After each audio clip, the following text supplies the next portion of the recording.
Hello everyone, welcome back to our channel Jyoti Sangwan math classes. Hope you all are fine.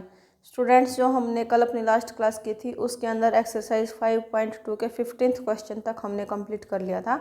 आज हम अपने next कुछ questions को यहाँ पर सॉल्व करेंगे और जो 16th क्वेश्चन रहेगा अपना नेक्स्ट जो स्टार्ट करें उसमें अपने जो 16th क्वेश्चन स्टेटमेंट है वो कुछ इस प्रकार है. Determine the AP whose third term is 16 and seventh term exceeds the fifth term by 12. क्या है कि हमें AP को निकालना है. Determine the AP यानी कि हमें खुद AP बनानी है. अब तक जितने क्वेश्चंस किए थे उन्होंने क्या था, AP हमें दे रखी थी, कॉमन डिफरेंस पूछ लिया, कोई भी टर्म डाल दी, ये टर्म बताओ, ऐसे पूछा गया था हमसे. लेकिन हमें क्या है, AP निकालने नहीं बोला था अभी तक किसी भी क्वेश्चन में. अब जो ये क्वेश्चन आया है इसकी एक नई टाइप रहेगी AP की, जिसके अंदर हमें क्या करना है, AP को ही निकालना है. AP क्या रहेगी, हुज थर्ड टर्म इज 16, जिसकी थर्ड टर्म क्या है 16 है. तो जो जो हमें पता लगता जाएगा सॉल्यूशन, जो जो हमें स्टेटमेंट से समझ आता जाएगा उसको हम अपना राइट करते जाएंगे. थर्ड टर्म, अब देखो टर्म है तो A और थर्ड यानी कि 3, सो A3 कितना है अपना 16 है. और हमें क्या पता चल रहा है यहाँ से, सेवन्थ टर्म यानी कि A7 exceeds the fifth term. Exceeds the fifth term, fifth term को एक्सीड्स करती है. एक्सीड्स का मतलब क्या करती है, 12 एक्स्ट्रा है उससे. एक्सीड्स का मतलब क्या है, बढ़ाना है. कितना, 12. तो A7 अपना किसके इक्वल है, A5 + 12 के इक्वल है. सेवन्थ टर्म क्या है, एक्सीड्स करती है फिफ्थ टर्म को 12 से. तो आप इसको फॉर्मेट को आप अच्छे से समझ लेना, स्टेटमेंट को रीड करके और अच्छे स्टेप टू स्टेप उसको राइट करेंगे यहाँ से. अब हमें क्या करना है, देखो AP निकालने के लिए हमें फर्स्ट टर्म की नीड होती है, उसके बाद हमें फिक्स्ड नंबर की नीड होती है. फिर हम क्या करते हैं, फर्स्ट जो टर्म होती है उसके अंदर कॉमन डिफरेंस को ऐड कर करके हम कितने भी टर्म्स निकाल सकते हैं AP की, जो कि अपनी डेफिनेशन भी थी AP की, जो हमने बेसिक क्लास में सीखा था. क्या होती थी कि अगर हमें फर्स्ट टर्म का पता है, कोई भी एक फिक्स्ड नंबर का हमें पता है, तो टर्म के अंदर फिक्स्ड नंबर को ऐड करते जाएंगे और हमें नेक्स्ट टर्म मिलती जाएगी. यानी कि जो मेन फोकस रहेगा AP को निकालने के लिए वो रहेगा अपना फर्स्ट टर्म का पता होना और कॉमन डिफरेंस का पता होना. यानी कि दो चीज़ें हमें यहाँ से निकालनी है. बेसिकली दो चीज़ें निकलने के बाद हम क्या अपने AP को जनरेट इजीली कर सकते हैं यहाँ से. सो A3 का मतलब क्या होता है, जैसे अपना होता है ना AN, we know that AN is equal to A + n-1 into D. कि AN अपना क्या होता है, A + n-1 इंटू D, जो कि क्या होता है, A अपनी होती है फिक्स टर्म, A होती है अपनी फर्स्ट टर्म, D होता है अपना common difference, n number of the term. यानी कि कौन सी टर्म की हम बात कर रहे हैं यहाँ पर, फिफ्थ है, सेवन्थ है, एट्थ है, कुछ इस तरीके. जिस भी टर्म की हम बात करेंगे n रहेगा उस टर्म की पोजीशन कितने नंबर पर वो है वो. तो यहाँ पे देखो A3 है, यहाँ पे क्या है AN है, तो यहाँ पे 3 है और यहाँ पे n है. यानी कि n की जगह पे क्या है 3 है. तो हम क्या करेंगे, पुट करेंगे n इज इक्वल टू 3. आप इसको डायरेक्ट कर सकते हो तो डायरेक्ट भी लगा देना कि A3 is equal to A + 2D, इस तरीके से भी कर सकते हो. बट बेस्ट रहेगा क्या, फॉर्मूले के अकॉर्डिंग चलेंगे तो हमें स्टेप टू स्टेप फॉलो करना थोड़ा ईजी हो जाता है. तो हमने क्या किया, पुट किया n इज इक्वल टू 3. तो हमें क्या मिलेगा, A3 A + n की जगह पे आ गया 3 - 1 इंटू D. ठीक है. अब A3 की वैल्यू क्या है अपनी 16 है, यहाँ पे रिप्लेस कर लिया हमने 16 को. ये क्या हो गया A + 2D. This is equation number first. अब इससे आगे तो हम सॉल्व नहीं कर सकते क्योंकि ना हमें A की वैल्यू का पता है ना हमें D की वैल्यू का पता है. हमें फोकस ही ये है हमारा कि हम A और D की वैल्यूज़ को निकाल सकें. अब इन वैल्यूज़ का नहीं पता है तो इसको एज इट इज़ हम यहाँ पर लेफ्ट करेंगे, नेक्स्ट स्टेप पे अपना मूव करेंगे जहाँ पर क्या है A7. तो A7 का मतलब क्या होगा स्टूडेंट्स, जब हम n की जगह पर 7 को रखेंगे तो हमें क्या मिलेगा, A + 60. ठीक है, n की जगह पर अगर हम 7 को रिप्लेस करेंगे तो ये मिलेगा A + 7 - 1 यानी कि 60. तो A + 60 हो गया A7 की वैल्यू. फिर हमें क्या करना है, A5 की वैल्यू क्या होगी, ऐसे ही A + 4D प्लस क्या है 12. ठीक है. अब यहाँ से हम क्या करेंगे, लाइक टर्म्स को एक साइड करेंगे, अनलाइक टर्म्स को एक साइड करेंगे. अब यहाँ पर देखो A + 60 है, उधर से हम जो वेरिएबल वाले जो टर्म्स अपने उनको एक जगह पे कर लेते हैं इकट्ठा। तो जो a प्लस में है इधर आके हो गया माइनस में, ऐसे ही 4d प्लस में है इधर आके हो गया माइनस, इधर क्या हो गया अपना 12। ठीक है, अब क्या है प्लस a माइनस a, यानी कि cancel out a minus a means 0, 0 को हम लिखते नहीं हैं ऐड माइनस में, तो क्या करेंगे a माइनस a मतलब कैंसिल आउट एक दूसरे से। 6d माइनस 4d मीन्स क्या हो गया 2d इज इक्वल्स टू हो गया 12। अब हमें d की वैल्यू निकालनी है, ऑब्वियस है, तो हम क्या करेंगे d की वैल्यू निकालनी है, 2 एक्स्ट्रा है और किस में है मल्टीप्लाई में है, मल्टीप्लाई में है तो अदर साइड जाके क्या हो जाएगा डिवाइड हो जाएगा। सो d इज इक्वल्स टू 12/2 यानी कि कितना हो गया 6। तो d की वैल्यू कितनी आ गई अपनी 6। d क्या होता था फिक्स्ड नंबर जिसको हम कॉमन डिफरेंस भी बोलते हैं। तो जो हमें दो वैल्यूज़ निकालनी थी a और d की, वहाँ से हमें d की मिल गई है, यानी कि एक स्टेप अपना कंप्लीट हो गया यहाँ से। अब d की वैल्यू अगर हमें मिल गई है तो क्या हम d की वैल्यू इसके अंदर रख के a की वैल्यू नहीं निकाल सकते हैं? बिल्कुल निकाल सकते हैं। तो इसमें हम क्या करेंगे d is equals to 6 put in first, जो हमने फर्स्ट इक्वेशन मानी थी ना अज्यूम किया था उसके अंदर हमने d की वैल्यू 6 को पुटअप कर लिया यहाँ से। तो ये क्या हो गया 16 इज इक्वल्स टू a की वैल्यू हमें निकालनी ही है प्लस 2 मल्टीप्लाई बाई d यानी कि 6। तो 16 is equals to a plus 12, 2 6 are 12, so a plus 12 हो गया। अब हमें निकालनी किसकी a की वैल्यू निकालनी है, 12 अपने पास एक्स्ट्रा है तो अदर साइड शिफ्ट कर देंगे। सो ये हो गया 16 minus 12 is equals to a। So we can say 16 minus 12 means 4, so a is equals to 4। तो a की वैल्यू क्या आ गई 4। a का मतलब क्या है फर्स्ट टर्म, a का मतलब क्या है फर्स्ट टर्म। अगर हमें फर्स्ट टर्म और कॉमन डिफरेंस का पता तो AP हम आराम से बना सकते हैं। सो AP विल बी, तो अपनी AP क्या होगी स्टूडेंट्स, इसने बोला था ना कि डिटरमाइन द AP को ही निकालना था हमें। तो AP अपनी क्या होगी first term as it is, यानी कि कितनी है अपनी 4, लिख लिया। उसके बाद फर्स्ट टर्म का अगर हमें पता लग जाता है तो AP हम इजीली बना सकते हैं, कैसे, उसके अंदर फिक्स्ड नंबर यानी कि D कॉमन डिफरेंस को ऐड करके। सो 4 था उसमें कॉमन डिफरेंस को ऐड किया तो नेक्स्ट टर्म हमें मिल जाएगी 4 + 6 यानी कि 10। फिर इससे नेक्स्ट अगर हमें टर्म निकालनी है तो जो अभी टर्म आई थी ना उसके अंदर हमें ऐड करना होता है। तो 10 के अंदर अगर हमने कॉमन डिफरेंस यानी कि D को ऐड किया तो कितना हो गया 16। ऐसे ही फिर 16 के अंदर ऐड करेंगे तो हमें मिलेगा 22। ऐसे ही 22 के अंदर अगर हम 6 को ऐड करेंगे तो हमें मिलेगा 28। ये प्रोसीजर अपना चलता जाएगा, ठीक है। ऐसे 6 6 6 6 ऐड करेंगे हमें टर्म्स मिलती जाएंगी। इन टर्म्स को हम काउंट नहीं कर सकते हैं, इन्फिनिटी टर्म्स होती, इसलिए हम क्या करेंगे कंटिन्यूटी का साइन लगा देंगे, यानी कि डैश डैश डैश यहाँ पर अपना पैटर्न को फॉलो करेंगे। उसके बाद ये अपनी क्या हो गई है AP कंप्लीट हो गई है। आपकी चॉइस है 4 टर्म्स निकालो 5 टर्म्स निकालो, बट प्रेफर करना कि 4 5 टर्म्स आप निकाल लेना। ऐसे नहीं है कि सिर्फ 2 टर्म्स लिखो डैश डैश डैश लगा दिया, एटलीस्ट 4 और 5 टर्म्स आप राइट करना। सो इसी के साथ जो अपना क्वेश्चन हो 16th यहीं पर फिनिश होता है, ख़त्म होता है। आई होप कि आपको 16th क्वेश्चन समझ में आया होगा।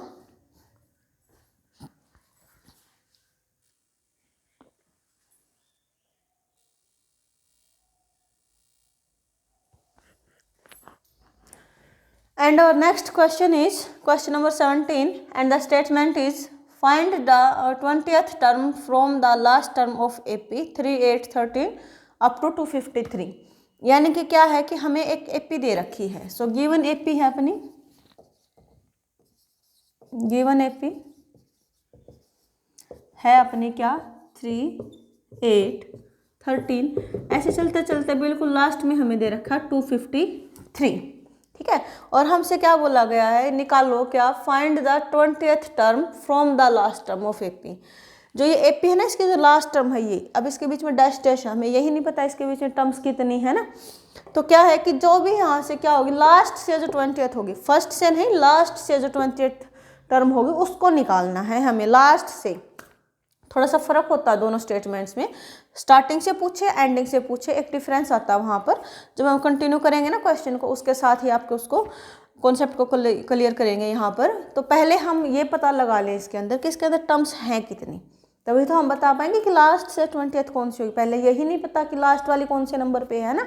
तो पहले लास्ट को निकालने के लिए हम क्या करेंगे, पहले A लिखेंगे क्या है 3, फिर D यानी कि कॉमन डिफरेंस। अब AP है, जाहिर सी बात है टू कंजक्टिव टर्म्स के बीच में डिफरेंस हमेशा क्या रहेगा, सेम रहेगा।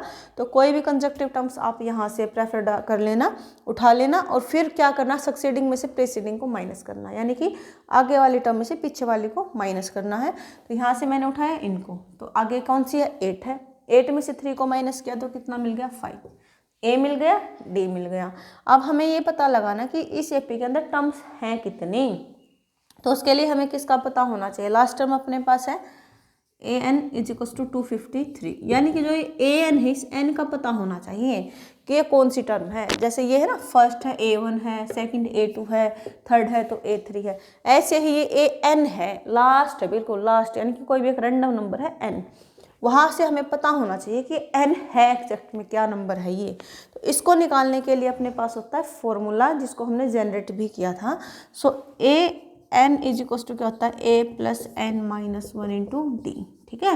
Where a is the first term, d common difference, n is the number of the term.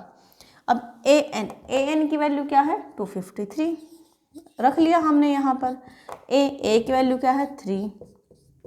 n की वैल्यू हम निकाल ही रहे हैं, n को निकालने के लिए तो हम इसको यूज़ कर रहे हैं ना। और d क्या है अपना 5, d क्या है अपना 5। अब हम क्या करेंगे, यहाँ से n की वैल्यू निकाल लेंगे। तो क्या करेंगे, 3 क्या है, प्लस में है, इधर आके हो जाएगा माइनस में। सो 253 - 3 = क्या हो गया, n - 1 × 5। अब 253 में से अगर 3 को माइनस करेंगे कितना बचेगा, 250, यानी कि 250। ये जो 5 मल्टीप्लाई में है, इधर आके क्या हो जाएगा, डिवाइड में हो जाएगा, = क्या हो गया, n - 1 हो गया। अब 250 को 5 से डिवाइड करेंगे तो कितना मिलेगा, 50, यानी कि 50 = n - 1। अब हमें किसकी निकालनी है, n की वैल्यू निकालनी है, n - 1 की नहीं। सो क्या करेंगे, -1 है, इधर आके क्या हो जाएगा, +1 हो जाएगा। सो 50 + 1 मीन्स 51। सो टोटल टर्म्स कितनी हैं इस AP के अंदर, 51 है। यहाँ से 3 से लेकर के 253 तक कितने टर्म्स को राइट किया है हमने, 51 टर्म्स को राइट किया है। अब इसने ये बोला है कि लास्ट से 20th टर्म बतानी है हमें, लास्ट से 20th टर्म बतानी है। तो हमें आगे से कितनी बताएं, ये भी तो हो सकता है कि आगे से उसका पोजीशन क्या होगी। जैसे हम मान के चलें कि आपकी क्लास में ना 5 स्टूडेंट्स हैं, कोई भी 5 स्टूडेंट्स आपकी क्लास में, ठीक है। अब इन 5 में से अगर मैं पूछूं कि लास्ट से जो सेकंड होगा उसकी पोजीशन क्या होगी, लास्ट से सेकंड, ये यानी कि ये बताना है हमें, लास्ट से सेकंड। तो आगे से कौन सा है ये, आगे से कौन सा, फोर्थ, आगे से कौन सा है, फोर्थ। कैसे किया, लास्ट सेकंड था ना, अब आगे से कैसे फोर्थ। ऐसे तो क्या होना चाहिए था कि लास्ट सेकंड है तो आगे से 3 ही बचे, बट नहीं, हम क्या करेंगे, जो अपना टोटल नंबर होगा ना उसमें से जो लास्ट कितना पूछा है, 2 पूछा है, 2 को माइनस कर देंगे और फिर एक उसमें ऐड कर देंगे। क्या करेंगे, ऐड करेंगे, क्योंकि देखो जब हम लास्ट से देखेंगे ना तो क्या है, ये सेकंड पोजीशन पे, लेकिन आगे से देखेंगे तो फोर्थ पोजीशन पे। अब ये नहीं बोला कि मैडम 6 हो गए स्टूडेंट्स, कैसे, क्योंकि ये क्या है, लास्ट से बात हुई है सेकंड पे, और इधर क्या फर्स्ट से बात हुई है, लास्ट सेकंड है, यानी कि एक ही बच्चे को छोड़ा गया है वहाँ पर, तो कौन सी पोजीशन है, फोर्थ पोजीशन है। ऐसे ही यहाँ पर क्या होगा, अब 51 टोटल टर्म्स है इसके अंदर, लास्ट 20 को पूछा गया है, लास्ट 20 को पूछा गया है। तो हम क्या करेंगे, कौन से वाली टर्म निकाल लेंगे, so last 20th term from last, जो 20th टर्म होगी लास्ट से वो क्या होगी, आगे से कितनी टर्म होगी वो। अब देखो टोटल टर्म्स अपनी 51, उसमें से हमने क्या करना है, जितने नंबर पे पूछा गया उसको माइनस करना है। सो किया हमने -20, क्योंकि 20th टर्म पूछा है इसने, 20th को हमने इसे माइनस कर दिया, यानी कि 31 हो गया। इसके अंदर क्या करना है, +1, क्योंकि जो 20th वाली टर्म है 2 टाइम्स काउंट होगी, यानी कि हमें 20th तक तो आना है, पीछे से छोड़ना कितना, 19 को छोड़ना है। या तो अब यहाँ से ही 19 को माइनस कर लो या फिर बाद में एक ऐड कर दो उसके अंदर, तो ये हो गया अपना 32। ये रफली काम करना आपको, रफ वर्क है ये आपका, ऐसा नहीं कि आपको क्वेश्चन के में ही करके दिखाओगे, रफ है ये आपका। तो यानी कि 20th जो टर्म होगी लास्ट से, फ्रॉम लास्ट टर्म = क्या होगी, 32th टर्म फ्रॉम स्टार्टिंग से जो होगी उसकी क्या होगी, वो 32th टर्म होगी। यानी कि अगर हम A32 को बता देंगे तो अपना काम हो जाएगा। यानी कि जो 20th टर्म है, 20th term from last term, उसका मतलब क्या हो गया, अब क्या था, 32th टर्म थी स्टार्टिंग से। जैसे ये थी ना कि फर्स्ट टर्म है स्टार्टिंग में, फिर सेकंड है, थर्ड है, ऐसे ही ये क्या है A32, यानी कि हम क्या लिखेंगे A32। ठीक है। अब जो A32 है ये क्या होता है अपना, A32 क्या होता है, A+31D, क्योंकि AN होता है अपना A+N-1 इंटू D, ये रहा। अब जब इसकी जगह पर अगर हम 32 को राइट करेंगे तो हमें क्या मिलेगा, 32 - 1 मीन्स 31, ये रहा। अब यहाँ पर हमें A और D की वैल्यूज को करना है रिप्लेस। A का मतलब क्या होता है students, first term of the AP, जो कि क्या है अपनी फर्स्ट टर्म क्या है, 3 है। यहाँ पे लिख लो, हेयर A = 3, D मीन्स क्या होता है, कॉमन डिफरेंस कितना है अपना 5, ये रहा। ठीक है। इनको हम क्या करेंगे, पुट करेंगे, पुट इन फर्स्ट लिख लो इसको, पुट इन फर्स्ट। 1 में हमने क्या किया, वैल्यूज को पुट किया है। अब A की जगह पे 3 रखा हमने, 31 एज इट इज है, इसकी मल्टीप्लाई D के साथ यानी कि 5 के साथ, तो कितना हो जाएगा ये 5, 15, 3 + 155, यानी कि कितना हो गया 158। तो ये टर्म जो होगी 158 जो वैल्यू आएगी जिस टर्म की, वो क्या होगी, लास्ट से 20th होगी। इस कॉन्सेप्ट को थोड़ा सा ध्यान से करना, यहीं पर बच्चे कंफ्यूज होते हैं कि 20th लास्ट से है तो सीधा क्या करते हैं, 20 को माइनस कर देते हैं और अपना काम कर देते हैं कि हमारा हो गया है। बट ऐसा नहीं, 20th टर्म तो हमें बतानी है, तो पीछे से छोड़ने कितने, 19 को छोड़ना है। तो या तो आप ऐसे कीजिए कि पीछे से 19 को छोड़ना है, तो 19 को माइनस कर दो वहाँ से टोटल में से, तो हमें पता लग जाएगा कि आगे से कौन सी टर्म है वो इतने नंबर पे है। ऐसे नहीं करना है तो आप कोई भी एक रफ अपने 5-6 बच्चों का ऐसे कोई भी एग्जाम्पल लेके देख लेना कि लास्ट से इतना है तो आगे से उसकी पोजीशन क्या होगी। यानी कि जो माइनस करने के बाद नंबर आया, 20 को माइनस करने का नंबर आया, उसमें 1 को ऐड करके हमें मिल रहा है रिजल्ट, है ना। तो या तो फिर उसको बाद में 1 ऐड कर लेना, यहाँ फिर यहीं पर डायरेक्ट इसको माइनस कर लेना, 19 को माइनस कर देना। तो इसी के साथ जो अपना है 17th क्वेश्चन वो कंप्लीट होता है स्टूडेंट्स। यहाँ पर आज की क्लास में बस हम इन 2 क्वेश्चंस को ही सॉल्व करेंगे। नेक्स्ट हम अपना कल नेक्स्ट क्लास में करेंगे। इस एक्सरसाइज के अंदर 17th क्वेश्चन तक किसी बच्चे को कोई भी डाउट है तो कमेंट सेक्शन में ज़रूर कमेंट करें, वीडियो को लाइक करें, अपने फ्रेंड्स के साथ ज़्यादा से ज़्यादा शेयर करें। कोई बच्चा अगर फर्स्ट टाइम चैनल के साथ जुड़ता है तो चैनल को सब्सक्राइब ज़रूर करें, जिससे कि नेक्स्ट वीडियोज़ का नोटिफिकेशन आपको इमीडिएटली मिल जाए। Thank you students.